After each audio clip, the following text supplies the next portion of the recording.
Matt in the car, martial arts training in the car. Today's topic, it's actually topic date. Oh, fuck, I fucked that up. I don't let it go. Jesus, Matt. Okay, take 2.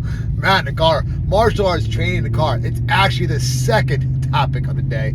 When I left this morning, I filmed one. And then I had an intro this morning. It went really well. Great to have you, Danielle. And it wasn't actually, this topic didn't come from her, but it led me to thinking about new students starting. And it's a topic I think a lot about because, well, I do introduce a lot of students. I'll say I am blessed and happy to introduce a lot of different students to the world of martial arts. And hopefully I do a good job of it. It's something that I take a lot of passion in. You know, I think it's a very privileged opportunity that someone's just starting the world of martial arts. It's a huge world to explore. This whole world of becoming powerful, strong, skilled, confident through martial arts, and I can introduce that to you, man, that's fucking cool for me. So I love that.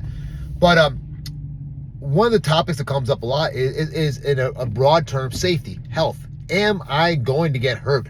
Am I going to get injured doing martial arts? And this is a bigger question than you probably realize. And let's break it down in a few different levels, okay? Number one, if you're just starting off getting martial arts, there's no way in hell you should even be close to getting injured because everything you're doing is slow, it's for a beginner, it's controlled, it's monitored, it's coached. If you are ever a beginner and you are put in a situation where you actually have to spar for real in the first week, Jesus, almost months sometimes, you might not be in the right spot. Now, some of you young ones out there might think it's cool. Yeah, I want to fucking jump in there and go, blah, blah, blah. And if the people you are working with lets you go full on right out of the bat, it's your first day, either they've let's say lost their way, but that's just not cool. You know what I mean? Now, if someone, people do come into our school, multiple stories over the years of challenging and wanting to spar and fight the first day. Know how many times I try to convince these people sometimes. Inevitably, I'm like, okay, dude, there's the gloves, go right ahead. Most of the time I win, meaning not win a fight. We've never lost someone walking in the door. They didn't get to touch me. But I very rarely lose an argument where I have to convince them that sparring would be a bad idea for them. And because I can quickly show them through demonstration, through people training, through what we do, explanation, that when you were actually sparring a fighter, sparring a trained jiu-jitsu martial artist, and you think that you're Billy Badass who's been watching a bunch of YouTube videos, hey, you're doing that now. But if you're watching a bunch of YouTube videos and think that you know how to do martial arts, and all of a sudden walk into a legit martial arts school and try to spar and fight them, well, yeah, then you're gonna get hurt, and you should get hurt because you're a fucking dumbass. Not hurt, but you should get your ego fucking checked because that's just stupid. Don't do things like that. But if you're beginning, starting jiu-jitsu, MMA, karate, I don't care what you're doing, taekwondo, judo, Thai boxing, salon, how many martial arts can I name? That there's no way in fucking hell that injuries should even be a remote concern for you because it's the responsibility of the school and instructors to protect you and keep you safe. Now, just like walking outside, getting in the car, etc., is there a risk of something happening? Yeah, without a doubt. Is there an elevated risk of something happening in a martial arts school compared to walking in the street?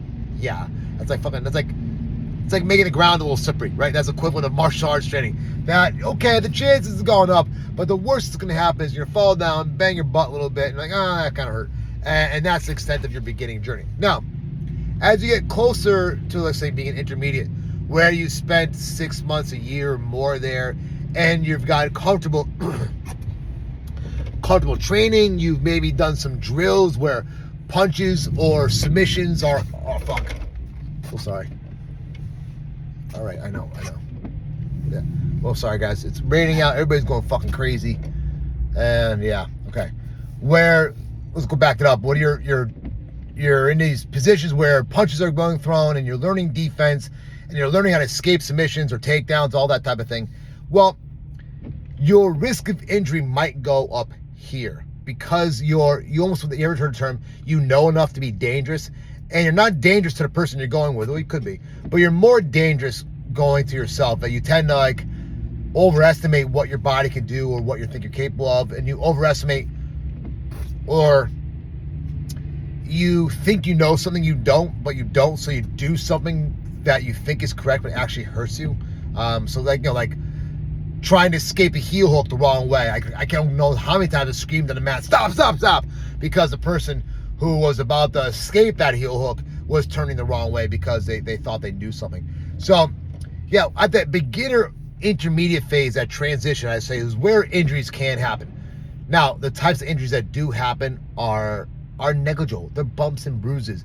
Very rarely someone getting truly fucking hurt. I don't think we had anybody get knocked out like cold this year in the gym. Yeah, a couple guys got maybe choked to sleep because they didn't tap in time. That happens every 6 months, not even. That's just jiu-jitsu, right? That just kind of happens sometimes. Were there bumps and bruises to knees and elbows and things like that? Yeah, but nothing like surgery related. It means like, oh man, my knee's sore, I gotta take a couple days off, or just be smart about it, right?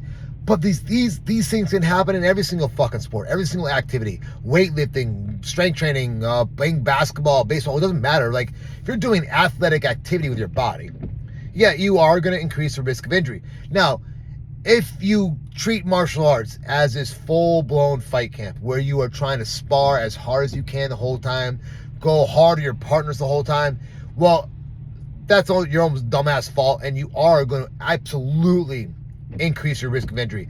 The only times I've seen very serious injuries in jiu-jitsu or MMA, besides fights, actually, you know, fights are different, okay? That's you're agreeing to get injured. But the only times I've seen people get truly injured is really when the person that got injured,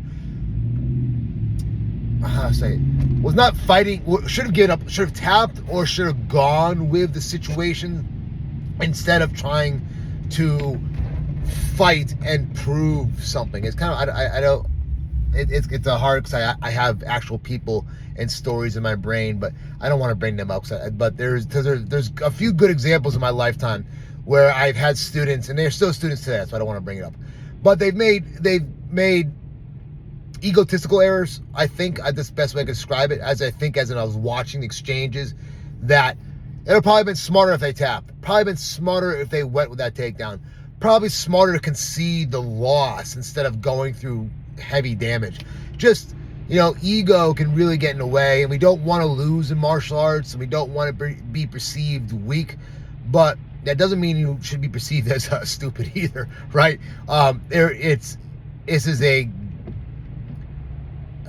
an activity we do. It's a lifestyle we do.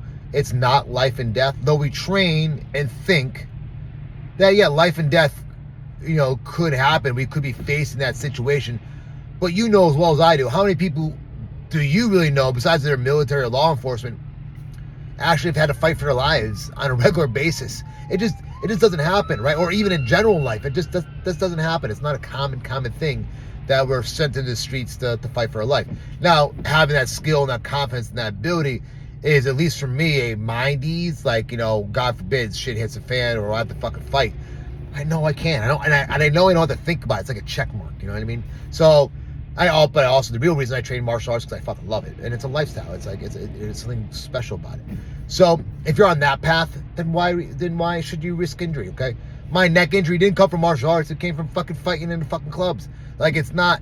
That's shit that should have been avoided. Even though I was working security, I can't remember exact moment, but man, I guarantee you my fucking ego was involved. Why? Because I loved the fight back then. Oh my God, it was a problem. Every goddamn thing that went on in a brickyard, I could not wait to jump over, if I was behind the bar or get involved. It doesn't matter where it was. I just fucking loved it.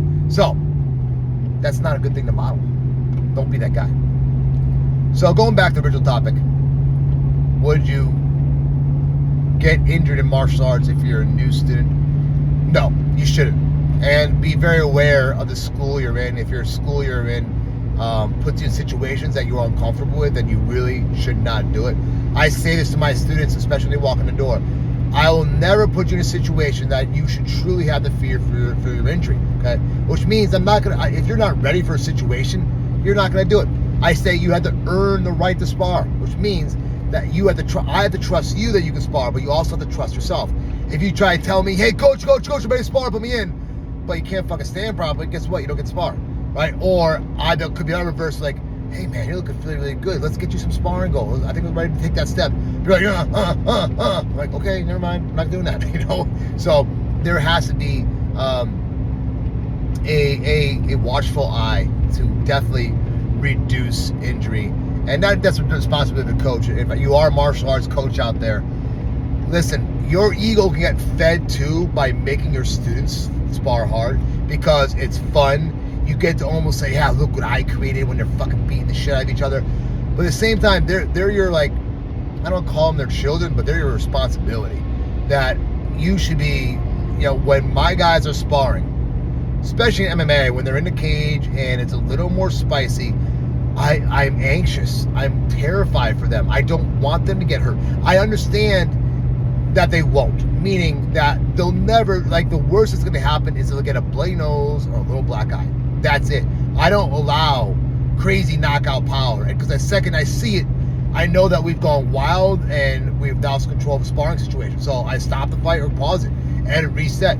My guys know, if my guys listening, you understand. We don't want to fucking hurt each other, but it's a fight, it's sparring. We get excited. One guy pops you a little hard. Oh yeah, fuck you, and get him back. That's a guy's job's coach's job. Calm that thing down and make sure that no one does get hurt. So I believe the martial arts coach or teacher, instructor, sensei, sifu, whatever you want to call it, master, I don't hate that term. That person's responsibility should really be to the students at all times and not let your ego and entertainment get involved, because I know that's something that, man, it's funny. I love watching them fight because it's fucking entertaining, and like sometimes they're like, holy shit, look what these guys can do. It's impressive. God, I wish I was in my 20s again, right? Holy fuck, big accident. Man, people are wild today. It's still fucking snowing and wet. The speed limit is 65 miles per hour. I don't know if this person just fucking got an accident, but all of a sudden there's, yeah, man, that's crazy fucking people. If you watched this morning, we had another crazy person driving. Yeah, listen, it's not even that bad out, but rain and snow, especially snow in Connecticut, just makes people drive like fucking idiots. I mean, we're New England people. Just drive smart, but for some reason, people just like to drive like idiots. I guess anywhere that's wherever you go. Okay, so if my girl's watching this, Jen, boom, I'm sorry. I know you don't like when I tell the people they can't drive like shit. Well, they fuck. All right. So like I was saying, I get a lot of entertainment out of watching my fighters spar and go at it, but it's very, you can't let it go too far. Let them be fun, be playful, that they want to go in the cage and spar, that they want to have that experience. In fact, I'm not going to tell a story now. I'm going to tell a story because I believe it ends in, it's all another podcast. And if you made it this far, I'll give you a tidbit. That when I started sparring hardcore way back in the day, I was a guy named Wally Islam, and he used to take me to San Juan Center in Hartford, and you can imagine a skinny white boy with red hair walking into a strong boxing club, and I did not go well for me. Sparring was a challenging thing for me for a long time because my sparring was getting hurt. Every single fucking time I sparred, I was beaten, bloodied, and yeah, it made me tough, but also made me a little fucking weird about it, right?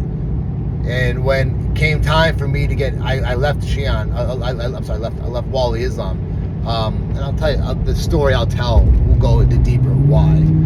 But I left Wally, and then I found Kyokushin. I was already a brown belt, Japanese jiu-jitsu at the time. Found Kyokushin, Shihan Fujiwara. Excuse me, guys, my throat's really raspy today. You know what time it is. And because I had a background in martial arts, and there was a competition Kyokushin school, so I first met Oz, there were a few guys that are really good, really tough. And Kyokushin fucking hurts. It's not, there's no punches to the head, there's kicks to the head, and you basically stand in front of each other and beat the piss out of each other. Great fucking art, but yeah, it fucking hurts sometimes. Man, when I first started sparring, it took me a bit to get going, and it messed with my head a lot. I actually went to a sports psychologist for a little bit to actually get my head back in the game for sparring, to enjoy it, to find it entertaining. Because I used to love sparring. I used to love sparring until Wally. And then Wally kind of changed that for me. But then I found it again. I found a lot of fun and enjoyment, and realized ultimately at the end of the day that I was in control, that nothing bad was really going to happen. I don't even know, it was hard to find, I can think about it now. I never even knew what I was scared of or afraid of or like worried about. Maybe I was worried about getting injured. I'm not sure. Maybe. I don't remember that fear. It wasn't never that fear. It might have been fear of losing. Like that was another thing, because like of my experience having to fight guys who had less martial arts experience than me, technically were better at martial arts. So maybe that was the thing. Maybe it was just like, I was just shell shocked from fucking being injured, because that's kind of what the topic was. So maybe, it goes back. Was I worried about injured? Was I not? But whatever it is, we talked a lot through that. And I ultimately realized I was controlled my situation. That I did not have to get injured first. And I think this is like injured at all. And I think it's where my defense mindset really started to take form. If you know me as an instructor, if you know me how I think overall, I think defense first, self-defense first. And maybe it was those sessions that I started forming in my brain, because that's when I started to calm down, relax, find confidence in sparring again. So, guys, long topic today. Appreciate you listening. Matt in a car, martial arts training in a car. Should you get injured in martial arts? No. Intermediate, guys, be careful of each other, especially when you get those blue belts and purple belts in jiu-jitsu. You guys think you're fucking ninjas, and then ninja shit happens and someone gets ninja'd, and that's not good. So no ninjaing shit. Advanced guys, you brown belts and above, you're typically pretty good. You're the smart ones. You know how to control yourself. So even advanced guys in boxing, MMA, and kickboxing, that you're the smart ones. You guys understand what to do. So beginners, just ride the wave. Don't worry about sparring. Don't worry about trying to prove anything. Don't try to go too hard. Just let it happen. Beginners to intermediates, when you guys start getting a little better, you start getting a little spice in your pants, that's when you gotta be careful. That's when injuries can happen. At the same time, by that time in your experience, you're almost like, don't even give a fuck. Like, I don't care how many times that myself or training partners have gotten a little bumped or bruised, and it's like, whatever, dude. Like, just fucking keep going, Very rarely is that weird, crazy shit happen. All right, guys, thank you. Appreciate you. Matt in the car. Long one. Loose.